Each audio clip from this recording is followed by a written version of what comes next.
ఆ కంపెనీ ఏ products develop చేస్తుందో తెలుస్తూ ఉంటుంది. వాళ్ళ కంపెనీ ఏం చేయాలనుకుంటుంది. బికాజ్ ఎవరన్నా ఎంప్లాయీస్ ఎవరున్నా సరే వాళ్ళకి ఆ కంపెనీ విజన్ అచీవ్ చేయడం మెయిన్ గోల్. ఏం చేసినా, ఎలా చేసినా కదా!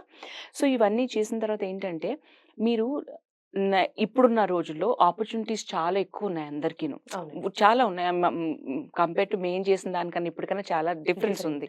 సో, ఏం చేయాలంటే మీరు మీలో మీ ఇప్పుడు కంపెనీస్ ఏం చేస్తున్నాయంటే మెంటర్ ప్రోగ్రామ్స్ పెడుతున్నాయి. హ్మ్. అంటే సీనియర్స్ ఉంటారు కదా! ఆ అవును. సీనియర్స్‌ని వాళ్ళకి టైమ్ ఇస్తున్నారు. మీరు మీకున్న తర్వాత జూనియర్స్ అందరూ ఉంటారు కదా! వాళ్ళని మీరు గ్రో చేయాలనుకుంటే వాళ్ళు మెంటర్‌షిప్ ప్రోగ్రామ్‌లో ఎంటర్ కండి అని చెప్పి కంపెనీస్ డెడికేటెడ్ టైమ్ ఇస్తున్నాయి వాళ్ళకి. హ్మ్. దానివల్ల ఏంటంటే మేము తీసుకుంటాం కాదు, మేము ఇస్తామని చెప్పి.